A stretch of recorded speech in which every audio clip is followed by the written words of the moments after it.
जय श्री ओम नमः सिद्धेभ्यः। जय श्री ओम नमः सिद्धेभ्यः।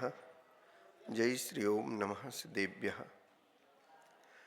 आदिम तीर्थंकर प्रभु आदिनाथ मुनिना आदि व्याधि अगमद मिटे तुम पद में मम मां। शरण चरण हैं आपके तारण तरण जहाज। भवदधि तट तक ले चलो करुणा कर जिन राज। देवादिदेव श्री आदिनाथ भगवान की। देवादिदेव श्री अतिशयकारी बन्हाजी में बड़े बाबा विराजमान श्री अजितनाथ भगवान की। हम सबके आराध्य वर्तमान की वर्धमान आचार्य भगवंत गुरुदेव विद्यासागर महामुनि राज की। वात्सल्य मूर्ति ज्येष्ठ मुनिराज श्री ब्रह्म सागर मुनि महाराज की। पूज्य मुनिवर श्री निर्मल सागर जी, निसर्ग सागर जी, श्रवण सागर मुनि महाराज की। तीन कम 9 कोटि महामुनि राजाओं की।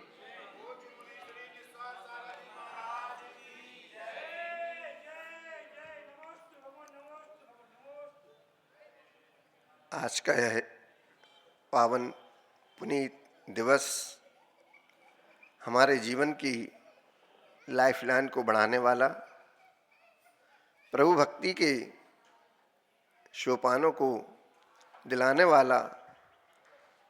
क्योंकि कहा जाता है कि जो सो गया सुख हो गया और जो प्रभु चरणों में आ गया वो जीवन के सारे सुख को पा गया।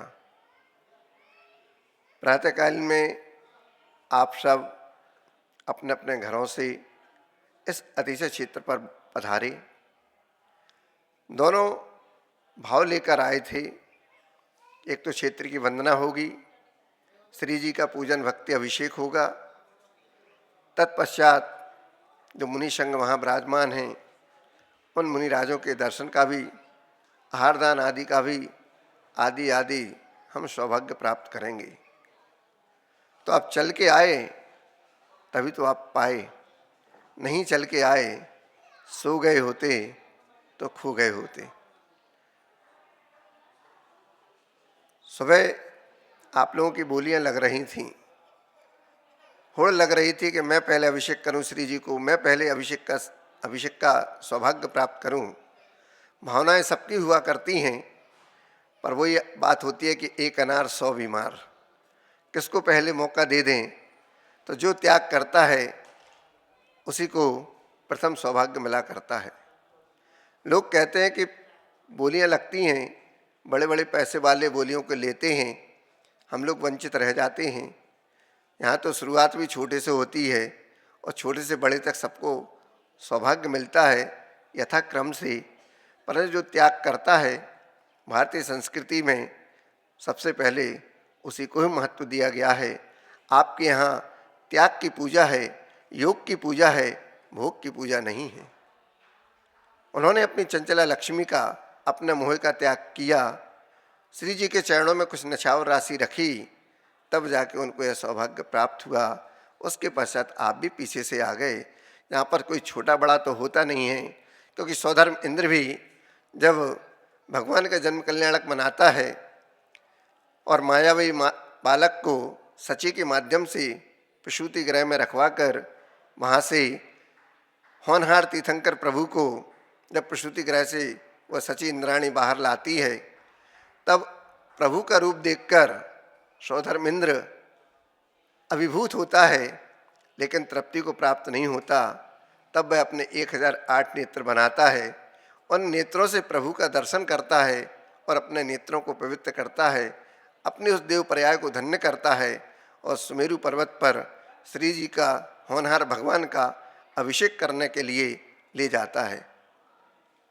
और वहाँ पर भी सारे इंद्र परिकर के साथ, सारे स्वर्गों के देवताओं के साथ जब वहाँ पर सुमेरु पर्वत से लेकर क्षीर सागर तक पंक्तिबद्ध कतार लगी होती है, तब जाकर सौधर्म इंद्र के हाथ में वह घड़ा पहुँच पाता है उस क्षीर सागर के जल से। तब जाके वो श्री जी का, होनहार भगवान का अभिषेक कर पाता है। तो प्रथम अभिषेक किसने किया? बोले सौधर्मेंद्र ने किया। लेकिन दूसरे नज़रिए से देखिए तो सबसे अंतिम में सौधर्म इंद्र का नंबर आता है।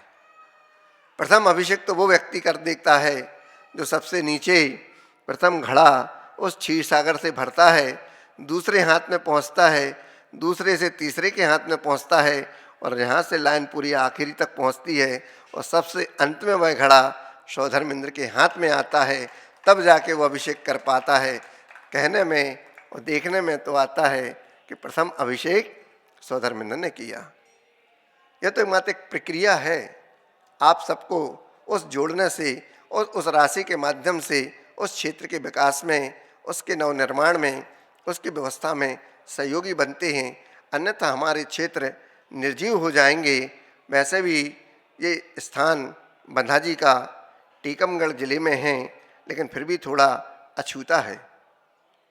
यहाँ पर सुविधाएं अन्य क्षेत्रों की अपेक्षा उतनी नहीं है, परंतु आचार्य भगवंत के सन्निधि में, उनके संज्ञान में यहाँ का क्षेत्र आया है, तब से इस क्षेत्र की वृद्धि हो रही है। लोग लगे हुए हैं, कमेटी भी इसका भरसक प्रयास कर रही कि जो भी यात्री यहाँ पर पहुँचें उनको सारी सुख सुविधाएं हम दिला सकें, किसी को कोई परेशानी ना हो। लेकिन परेशानी अगर जब तक नहीं होगी तब तक क्षेत्र का महत्व भी समझ में नहीं आता है। भगवान भी 22 परिसर को सहकर जंगलों में जाके तपस्या किए हैं, ऊंचे शिखरों पर जाके रहे हैं, एकांत वासा किए हैं, तब जाके मोक्ष को प्राप्त किए हैं। हम थोड़ी सी परेशानी को झेलते हुए अगर भगवान के दर्शन पूजन का लाभ पा गए, अपने कर्मों की निर्जरा कर गए, तो वास्तव में हमारा आना और हमारे जीवन को भगवान के श्री चरणों में लगाना, इससे अच्छा हमारा मौका और इस दुर्लभ पर्याय का हो नहीं सकता। क्योंकि 84 लाख योनियों में मनुष्य पर्याय ही हमारे लिए सबसे अच्छी और उत्तम मानी गई है। उच्च गोत्र सर्वांग शरीर को मिलना नाम कर्म आदि के उदय से हम सबको मिला है, तो उसका एक ही उपाय है कि उसको हम प्रभु भक्ति में लगाएं और अपने जीवन को धन्य बनाएं। क्योंकि जो कार्य आप कर सकते हैं वो कार्य मुनिराज नहीं कर सकते। वो कौन सा कार्य है महाराज? आप सारे काम कर सकते हैं, हम भगवान को खरीद के लाते हैं, निछावर राशि देकर आते हैं और मूर्ति ले आते हैं। आप तो भगवान भी बना देते हैं पाषाण से, पर ऐसा कौन सा काम है जो आप नहीं कर सकते? हाँ, एक काम ऐसा है कि वो काम मुनिराज नहीं कर सकते। उसके लिए हमें भी श्रावक की प्रतीक्षा करनी होती है कि कब वह श्रावक हमारा इंद्र बन के आए और श्री जी का अभिषेक करे, शांति धारा करे और उसका पवित्र गंधोदक हमें भी प्राप्त हो। हम भी अपने सिर को, अपने शरीर को पवित्र करें, अपने माथे पर लगाकर उस जनाभिषेक को, उस शांति धारा के पवित्र गंधोदक को लगाकर अपने जीवन को भी धन्य करें और आपका जीवन भी उसके माध्यम से धन्य बने। ऐसी भावना भाते हैं, तभी तो आपके लिए मुनिराज शांति धारा पढ़ते हैं। क्योंकि पवित्र मुख से उन मंत्रों का उच्चारण हो जाए जिनके माध्यम से हमारे जीवन में सुख शांति समृद्धि बढ़े, आरोग्य का वास हो और हमारे जीवन से आदि व्याधियाँ और जो स्वास्थ्य में प्रतिकूलताएं आदि आती हैं उन सबका निराकरण हो जाए। हम भी विश्व मैत्री की भावना भाते हैं, सारे विश्व में सुख शांति हो। यहाँ तक कि एक इंद्रिय से लेकर संगी पंचेंद्रियों तक जो महामारी आदि होती है, वृक्षों में भी कीड़े आदि जो लग जाते हैं, फसल खराब हो जाती हैं, इन सब के लिए भी हम भावना भाते हैं कि हे भगवान, लता मारी, वृक्ष मारी, पुष्प मारेम, फल मारेम आदि आदि जो बीमारियां लगती हैं, इन सबको दूर करने में हे प्रभु आपकी यह भक्ति हमारे लिए कार्यकारी हो। हमारी भावनाएं पवित्र जो हम भाते हैं उनको भी आपके चरणों के माध्यम से उस लक्ष्य तक हम पा सकें जो भावना भाते हुए हम आपके श्री चरणों में आए हैं। आपके चरणों का प्रसाद ऐसा हमें मिले कि हम भी आगामी समय में मुक्ति रूपी लक्ष्मी को प्राप्त कर सकें। अभी तो वर्तमान की पर्याय में जिस अवस्था में हैं उसमें हम अपना जो आवश्यक हैं, जो सत्कर्म हैं, उनके माध्यम से ही हम अपना कार्य करते हैं और अपने संसार को चलाते हैं। ऐसा ही सोचते हुए एक सेठ जी थे, वो सोच रहे थे कि भगवान ने सारी सुख समृद्धि मुझे भरपूर दी है, नगर सेठ कहलाता हूँ, घर में किसी प्रकार की कोई कमी नहीं है, भगवान की दया से भरपूर अपार वैभव धन संपदा है, नौकर चाकर हैं, गाड़ी घोड़ा बंगला सब कुछ है, फिर भी मेरे मन में शांति नहीं है। वो शांति को प्रयास करते हैं पर शांति उनके पास आ नहीं पाती है। बहुत प्रयास करने के बाद भी जब रातों को नींद नहीं आती, दिन में बेचैनी होती है, तो व्यक्ति कहीं ना कहीं अपना दुख दर्द किसी न किसी से कह देता है, और कहता भी उसी से है जो उसका अपना होता है। सभी से हर बात नहीं कही जाती है, क्योंकि कहने में ये होता है कि किसी को भी अपने दिल के दुख दर्द मत दिखाना यारो, किसी को भी अपने दिल के दुख दर्द मत दिखाना यारो, लोग हाथों में नमक लिए घूमते हैं। जहाँ हमें अपनापन अपनत्व की भावना दिखती है, हमें लगता है कि इनके सामने कहने से हमारे लिए उसका कुछ उपाय मिल जाएगा, कुछ शांति का अनुभव हमें हो जाएगा, ये हमारे दुख को दूर कर देंगे। ऐसा ही सोचकर वो व्यक्ति या तो किसी अपने से अपने गुरु के पास जाकर अपने उस दुख दर्द को कह देता है। सेठ जी ने अपने मित्र को बताया, बहुत समय हो गया, न रातों को सो पाता हूँ, न दिन को चैन से रह पाता हूँ, मुझे बेचैनी बहुत होती है, मुझे शांति नहीं है। घर में सारी सुख सुविधाएं हैं, सुख समृद्धि का अटूट संपदा साधन भरा हुआ है। यहाँ तक कि जो संसार में कहा जाता है कि सबसे बड़ा सुख क्या होता है, तो यही कहा गया कि सबसे बड़ा सुख अगर संसार में है तो सबसे पहले घर में अपना स्वास्थ्य हो, तो संसार में सबसे पहले सुख माना गया निरोगी काया। दूजा सुख हो घर में माया, तीजा सुख है कुलवंती नारी, और चौथा सुख है पुत्र हो आज्ञाकारी। ये चार सुख संसार में सबसे अच्छे माने गए हैं कि पहले तो अपना शरीर स्वस्थ हो, निरोग हो, उसमें किसी प्रकार की आदि व्याधि नहीं हो, तो हमारा जीवन सुखमय बीतता है। दूसरा, घर में माया है, सारी सुविधाएं हम जुटा सकते हैं, सारे जहाँ को अपने पास हम बुला सकते हैं, ऐसे हमारी सुख समृद्धि संपदा भरपूर हमारे पास है। दूजा सुख वो कहलाता है। तीजा सुख है कुलवंती नारी, अर्थात शीलवती धर्मपरायण हमारी सहधर्मिणी अर्धांगिनी है, जिसको आप कहते हैं धर्म पत्नी। पूज्य बड़े महाराज श्री ब्रह्मसागर महाराज जी तो कहते हैं, पत्नी की परिभाषा बताते हुए कहते कि पत्नी कौन है, तो कहते हैं कि जो अपने पति का पतन बर्दाश्त न कर सके उसका नाम पत्नी होता है। दूसरे शब्दों में यूँ कहें कि धर्मपत्नी कौन है, तो धर्मपत्नी वही कहलाती है जो अपने पति को धर्म के मार्ग में लगाती है। रानी चेल्ला ने भी राजा श्रेणिक को धर्म के मार्ग पर लगाया, तब जाके सच्चे अर्थों में धर्मपत्नी वो बन पाई।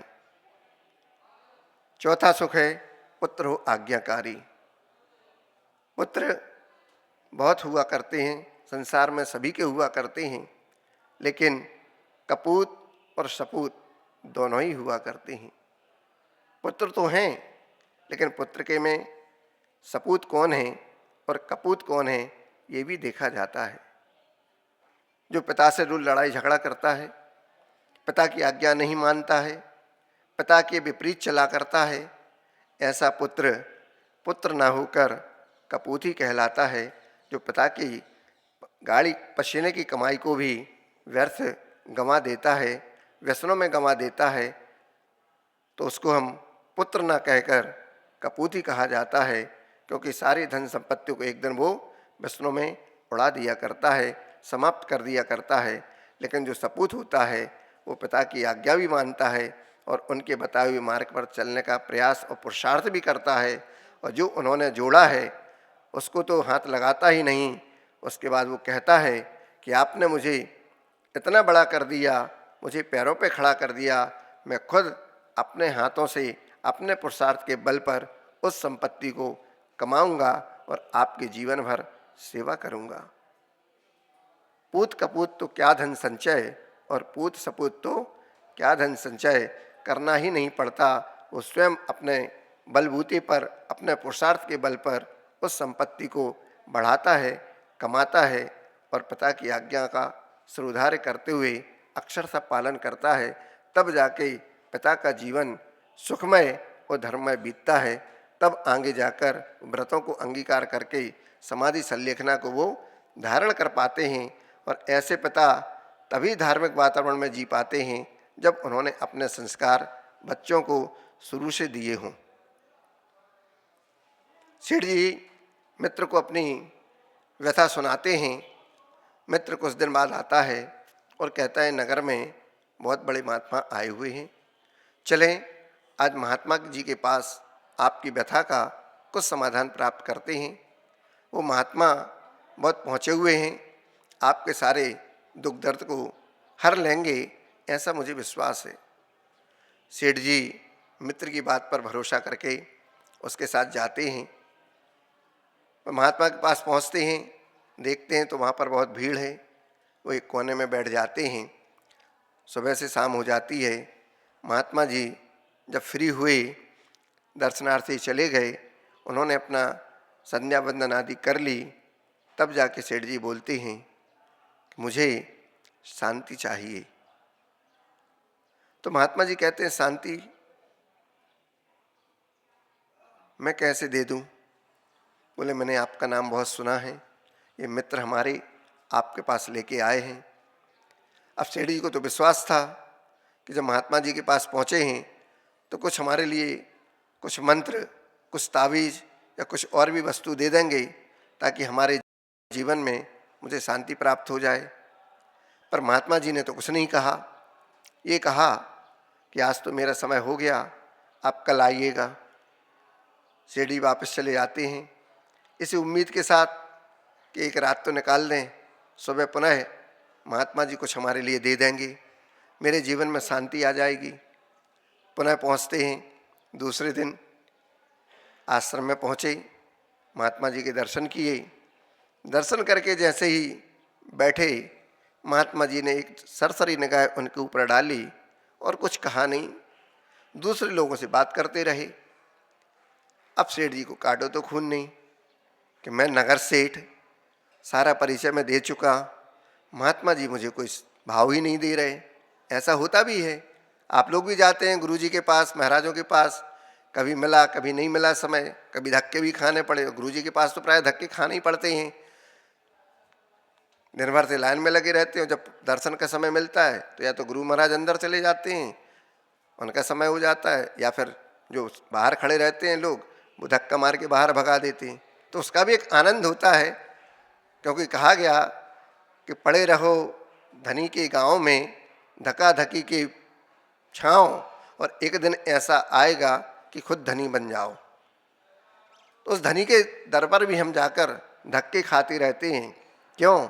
इसलिए कि एक ना एक दिन तो प्रभु और गुरु हम पर कृपा करेंगे, हमको याद करेंगे और अपना आशीर्वाद देकर हमारे जीवन को भी धन्य करेंगे। इसलिए तो याद करते रहते हैं।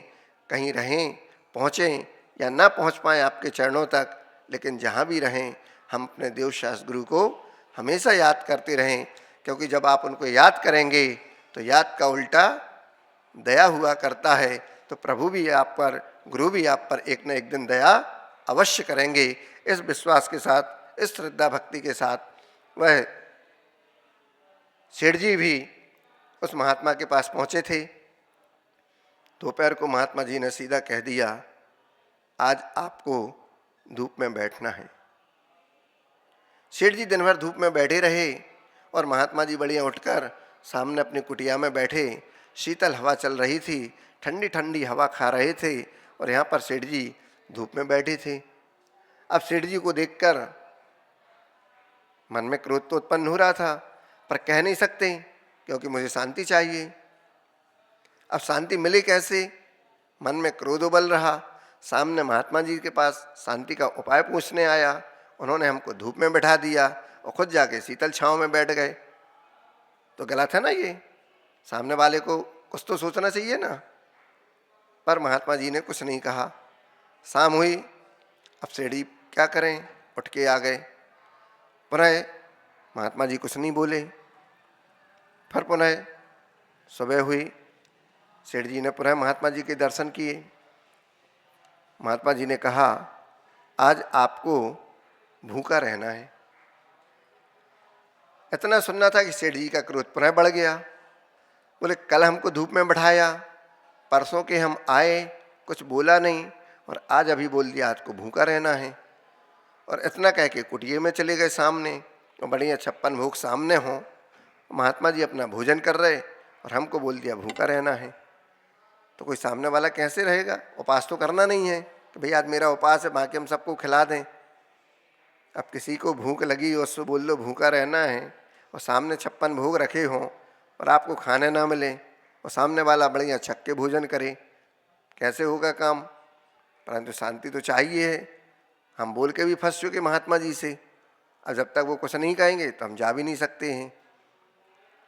चलो आज का दिन निकालते हैं, देखते हैं। सेठ जी चुपचाप मन में क्रोध को दबाते हुए और भूखे रह गए। महात्मा जी बढ़िया उन्हीं के सामने बैठ के भोजन कर रहे। अब भोजन भी दिख रहा है, मन में भाव भी आ रहा है, पर खा नहीं सकते हैं। क्यों? शांति चाहिए।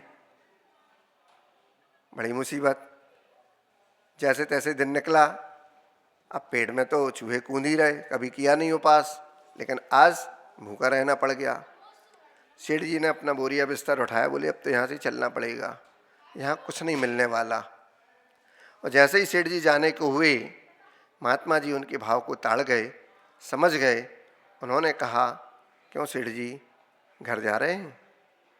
बोले, क्या कहें, आपके पास तो आया था बड़ी उम्मीद लेकर कि आप बड़े पहुँचे हुए महात्मा हैं, नगर में आपका नाम है, मेरे मित्र ने बताया था। मैं इसी उम्मीद से आपके पास आया था कि आपके पास आने से कुछ मुझे प्राप्त होगा, पर आपने तो मुझे धूप में बैठा के रखा, भूखा भी रखा।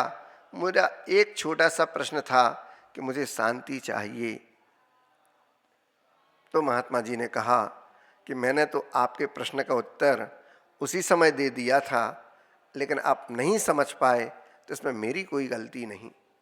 बोले, आपने क्या दिया उत्तर? आपने तो कुछ नहीं कहा था। सुबह से शाम तक बैठा रहा आपके दर्शन करके, तो आपने कुछ नहीं कहा। शाम को सीधे कुटिया में अंदर चले गए। दूसरे दिन आपने फिर मैंने आपसे पूछा, भगवान मुझे शांति का उपाय बता दें, तो भी आपने कुछ नहीं कहा। आपने कहा धूप में बैठना, मैं दिन भर धूप में बैठा रहा। पुनः तीसरे दिन मैंने आपसे उस शांति का उपाय पूछा, तो भी आपने कुछ नहीं कहा। मुझे दिन भर भूखा रखा। अब मैं कैसे अपना जीवन निकालूं? मैं तो शांति की चाह में आया था, आपने तो और मेरे जीवन में अशांति बढ़ा दी। दिन भर कोई व्यक्ति धूप में बैठ सकता है क्या? आप सामने भोजन करो और सामने वाले से कह दो भूखा रहो, ये कोई बात होती है क्या? बोले, सेठ जी, यही प्रश्न के उत्तर मैंने आपको 3 बार दिए और आप एक भी बार नहीं समझ पाए, तो मैं क्या करूं? आप जब आए, आपने मुझसे कहा मुझे शांति चाहिए, तो मैंने कुछ नहीं कहा। शांति चाहिए, एक कोने में बैठ जाइए, मौन हो जाइए, अंतर्जल्प छोड़ दीजिए। विवाद 2 में होता है, अकेले व्यक्ति में नहीं हुआ करता है।